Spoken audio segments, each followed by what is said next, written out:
Maybe you remember when you were a child and you traveled maybe with your parents. You wake up in a hotel, you feel the warm breeze, you smell the food. It's like that today here where I live.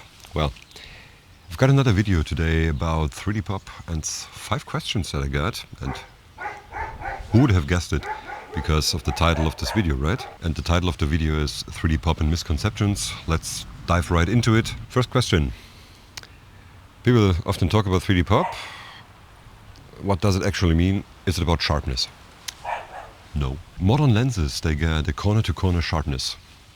People test these lenses out, they photograph some walls, and on these walls they try to figure out if the corner-to-corner sharpness, regarding the aperture of course, is any good. But this is not something, I mean, who shoots a wall or a fence? We do not want to do that. We want to shoot lively images, lively pictures or videos. We want to shoot a subject. And of course, since you are watching this video, maybe you want to have the 3D-Pop effect. And you cannot get this effect by shooting a wall. And if the plane of focus of sharpness is pretty strict, it's pretty, I don't know, it's pretty rectangular, I would say, then the effect will be less visible, as if you would have a bubble, kind of.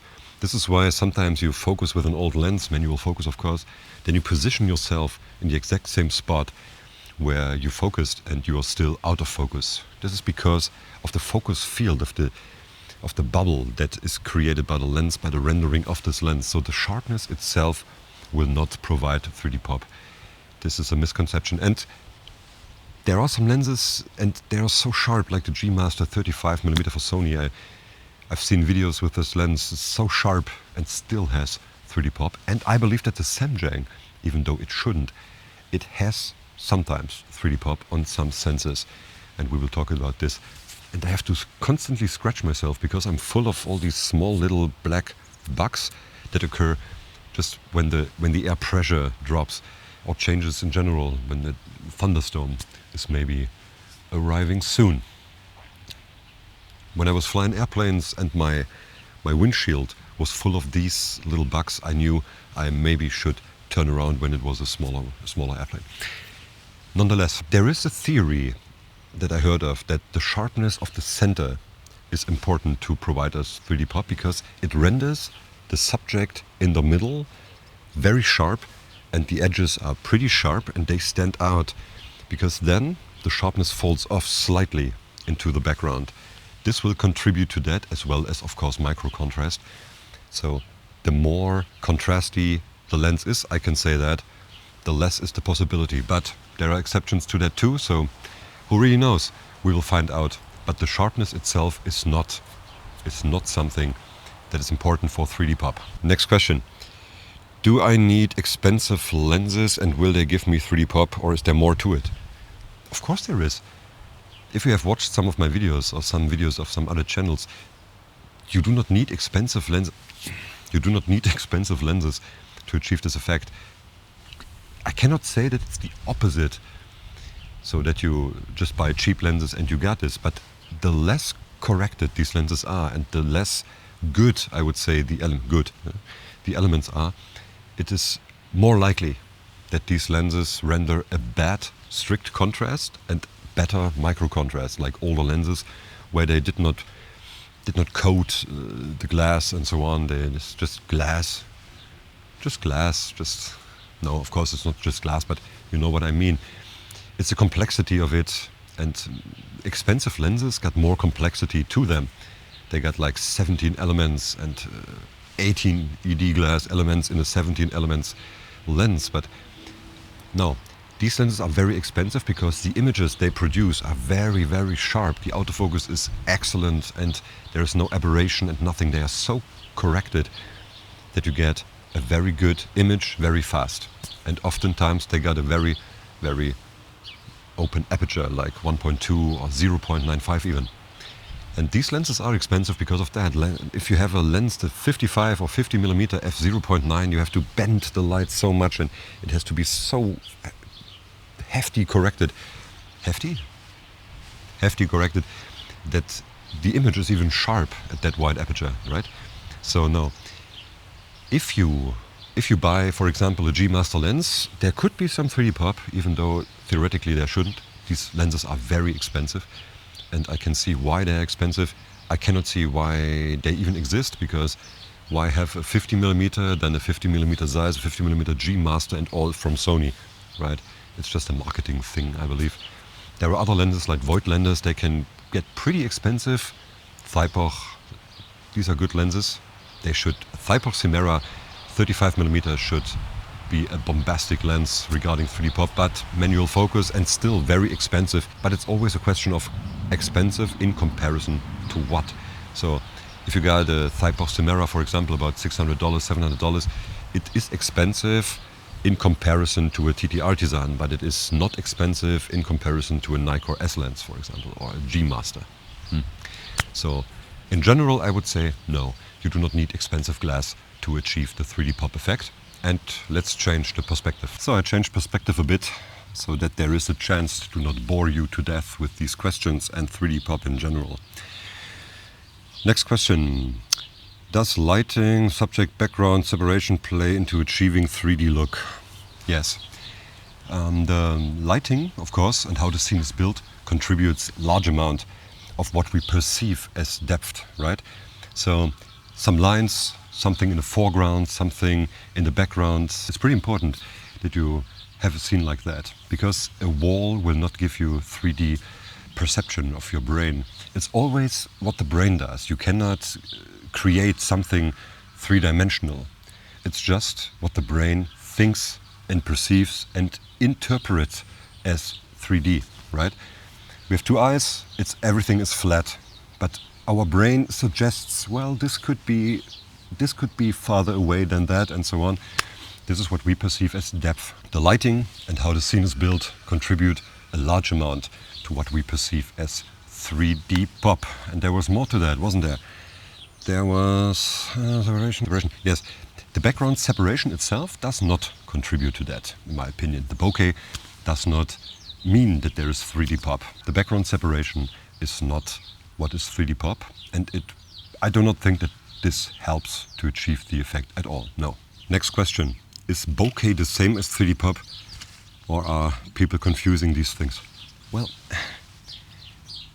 if you have watched some of my videos or videos of other channels, I think this should be pretty clear. No, bokeh is not 3D pop. The separation of your subject because of a wide aperture and bokeh in the background is not 3D pop at all. I discussed this with people and they tried to convince me that some lenses got 3D pop because look at this, my subject stands from the foreground, this is 3D pop. I said, no, it's not 3D pop, it's nonsense. Ah, well, this is 3D pop because you see my subject is popping out of the frame. No, it's not. It's just separation. It's just separation by background blur, right? And you can achieve this even with a GoPro. Just get to closer distance to your subject, and there you will have your background blur. The aperture, see, if you close down the aperture a bit, the effect is even more visible, right? So no, bokeh is not 3D pop. Background blur is not 3D pop. It has nothing to do with 3D pop at all. And if people tell you that they have a lens, and I hope they got a lens that has 3D pop, and tell me, maybe there is a lens that I have not considered yet. And of course there are lenses that I have not considered yet. Oh, these bugs, everywhere these bugs. But these lenses have no 3D pop. This is not what is meant by that. This is a misconception. And I think it's the most common misconception regarding 3D pop. I thought when I was younger and I shot some 50mm G 1.8 lenses and so on, I thought, yeah, look at this. This pops. And then I thought about it and said, no, it does not really pop. I compared these pictures with all the pictures I took with medium format, analog medium format, and it was not the same. It's not wrapped around the subject. This is what 3D is. It's something that you feel, that you can feel, you know. You feel the person, you feel it's alive, the picture is alive. It's true to eye, it's lively.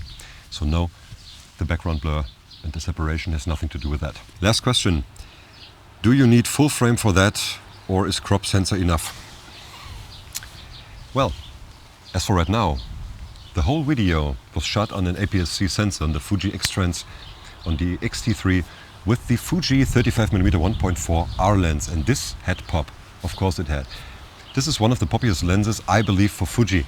Correct me if I'm wrong, or if you have another suggestion. So yes, you can achieve 3D pop effect with an APS-C sensor because there's so much more to it than just the sensor size. I thought about the sensor size. Is it the sensor size? Is it the pixel pitch? Then Dirty Photography Club suggested it could be the glass in front of the sensor. It has a dispersion too, right? It has maybe an anti-alias filter or anti-aliasing, I mean. And this all can contribute to that, because on the Fuji I have seen 3D pop with the same lens that has no 3D pop on the Sony system. So no, I thought it would be the sensor size itself. This sensor size and the tonality of the sensor is important because it can provide you this medium format look like the Sony A7S series, right? Even the Sony A7S III has a large pixel pitch of 8.4 something, 8.46 I believe. And this will contribute to that, but the depth of field is not 3D pop. It's just a medium format look. It looks more true to the eye, yes, but it's not the case. You need a lens that renders micro contrast, dimensionality or tonality better than others, right? More micro contrast, less contrasty, less sharp maybe even. The center has to be sharp, but the rest has not to be sharp, right? So no, you can achieve the 3D pop even on micro four thirds, I believe. There are some Leica lenses that I've seen pictures and videos with these lenses. I think it was Camera Conspiracies. He tested out these lenses and it looked poppy to my eye. And he was right, and he tested the Voigtlander on full frame and it looked so good, it was so poppy. Maybe one of the poppiest images I've ever seen. And it was full frame, yes, but APS-C on the Fuji, you can have 3D, of course you can. I shot this Fuji with the Helios 44-2. It was so much 3D pop, it was the lens in combination with this sensor. So APS-C is enough, even maybe micro four thirds, but not the modern micro four thirds, because they got too many megapixels for this small sensor. You will lose tonality, and you need tonality for that. So the answer is no, it's not exclusively on full frame. So that's it for this video. If you have any questions, let me know in the comments below. We can talk about it, and see you in the next one.